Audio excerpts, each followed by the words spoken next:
ಎಲ್ಲೆಲ್ಲೋ ಎಐ ಅನ್ನೋ ಮಾತು ಕೇಳ್ತಾ ಇರ್ತೀವಿ. ಆದ್ರೆ ನಾವು ದಿನ ಬಳಸೋ ಎಐಗೂ ಸಿನಿಮಾಗಳಲ್ಲಿ ಇಡೀ ಪ್ರಪಂಚನೇ ಕಂಟ್ರೋಲ್ ಮಾಡೋ ಎಐಗೂ ತುಂಬಾನೇ ವ್ಯತ್ಯಾಸ ಇದೆ. ಸೊ ಕೃತಕ ಬುದ್ಧಿಮತ್ತೆ ಅಂದ್ರೆ ಆರ್ಟಿಫಿಷಿಯಲ್ ಇಂಟೆಲಿಜೆನ್ಸ್ನ ಈ ಮೂರು ಬೇರೆ ಬೇರೆ ಲೆವೆಲ್ಗಳು ಏನು ಅಂತ ಕ್ಲಿಯರ್ ಆಗಿ ತಿಳ್ಕೊಳ್ಳೋಣ ಬನ್ನಿ. ಒಂದೇ ನಿಮಿಷ ಯೋಚನೆ ಮಾಡಿ. ನಿಮ್ಮ ಫೋನ್ನಲ್ಲಿ ದಾರಿ ತೋರ್ಸೋಕೆ ಬಳಸೋ ಮ್ಯಾಪ್ಸ್ ಆ್ಯಪ್ನ ಎಐಗೂ ಸೈನ್ಸ್ ಫಿಕ್ಷನ್ ಸಿನಿಮಾಗಳಲ್ಲಿ ಮನುಷ್ಯ ಥರನೇ ಯೋಚಿಸೋ ಒಂದು ರೋಬೋಟ್ನ ಮೆದುಳುಗೂ ಏನಾದ್ರೂ ಸಂಬಂಧ ಇದೆಯಾ? ಒಂದೇನಾ ಅದು? ಖಂಡಿತ ಇಲ್ಲ.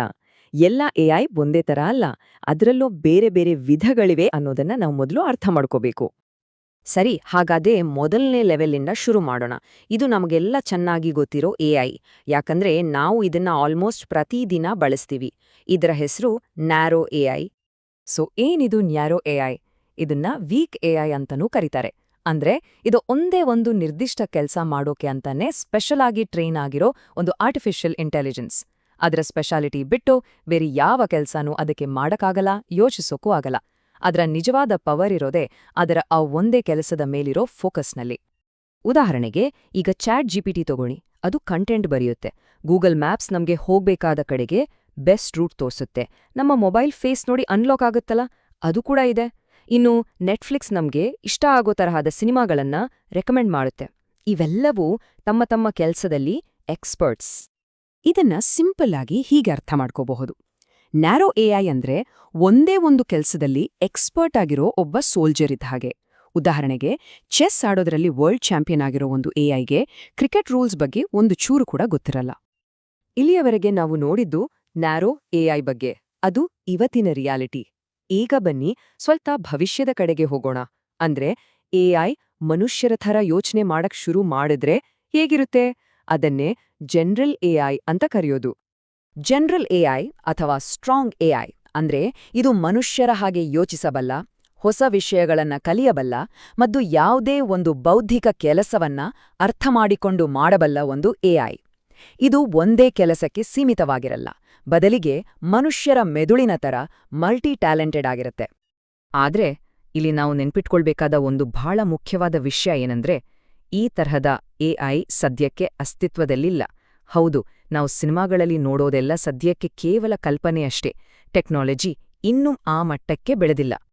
ಇದನ್ನ ಇನ್ನಷ್ಟು ಸುಲಭವಾಗಿ ಅರ್ಥ ಮಾಡ್ಕೋಬೇಕು ಅಂದ್ರೆ ಒಂದು ರೋಬೋಟ್ ಆದ್ರೆ ಅದಕ್ಕೆ ಮನುಷ್ಯನ ಮನಸ್ಸಿದೆ ಅಂತ ಕಲ್ಪನೆ ಮಾಡ್ಕೋಬಹುದು.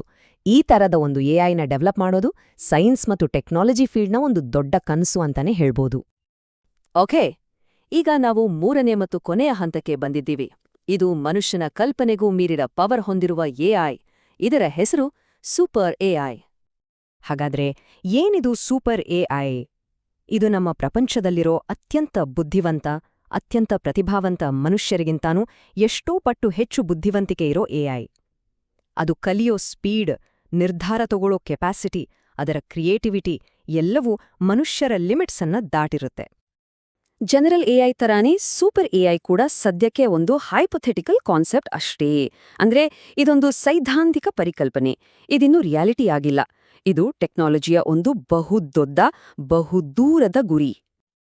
ಒಂದೇ ಮಾತಿನಲ್ಲಿ ಹೇಳೋದಾದ್ರೆ, ಸೂಪರ್ ಎಐ ಅಂದ್ರೆ ಮನುಷ್ಯನಿಗಿಂತ ಬುದ್ಧಿವಂತ ಆಗಿರೋ ಒಂದು ಮೆಷಿನ್. ಇದರ ಸಾಧ್ಯತೆಗಳ ಬಗ್ಗೆ ಯೋಚಿಸಿದ್ರೆ ಅದು ಅಪಾರ. ಆದ್ರೆ ಅದನ್ನ ತಲುಪೋಕೆಯೋ ಸವಾಲುಗಳು ಅಷ್ಟೇ ದೊಡ್ಡವು. ಸರಿ, ನಾವೀಗ 3 ಲೆವೆಲ್ಗಳ ಬಗ್ಗೆ ಮಾತಾಡಿದ್ವಿ ಅಲ್ವಾ?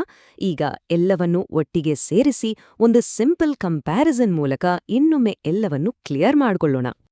ಹಾಗಾದ್ರೆ ಮತ್ತೊಮ್ಮೆ ಎಲ್ಲವನ್ನೂ ಒಟ್ಟಿಗೆ ನೋಡೋಣ. ಮೊದಲನೇದು ನ್ಯಾರೋ ಎಐ, ಅಂದ್ರೆ ಒಂದೇ ಕೆಲ್ಸಕ್ಕೆ ಸೀಮಿತವಾಗಿರೋ ಎಐ. ಇದು ಇವತ್ತು ನಮ್ಮ ಜೊತೆ ಇದೆ ಅಲ್ವಾ? ಎರಡನೇದು ಜನರಲ್ ಎಐ, ಮನುಷ್ಯರ ಥರ ಯೋಚಿಸೋ ಎಐ. ಇದು ಇನ್ನೂ ಅಸ್ತಿತ್ವಕ್ಕೆ ಬಂದಿಲ್ಲ. ಮತ್ತು ಕೊನೆಯದಾಗಿ ಸೂಪರ್ ಎಐ, ಮನುಷ್ಯರಿಗಿಂತ ಸ್ಮಾರ್ಟ್ ಆಗಿರೋ ಎಐ. ಇದು ಸದ್ಯಕ್ಕೆ ಒಂದು ಕಲ್ಪನೆ ಮಾತ್ರ.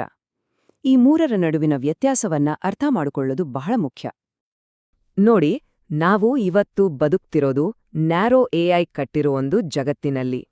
ಆದ್ರೆ ಮುಂದಿನ ಹಂತಗಳಿಗೆ ಅಂದ್ರೆ ಜನರಲ್ ಮತ್ತು ಸೂಪರ್ ಎಐನಂತಹ ಸಾಧ್ಯತೆಗಳಿಗೆ ನಾವು ನಿಜವಾಗ್ಲೂ ತಯಾರಿದ್ದೀವಾ?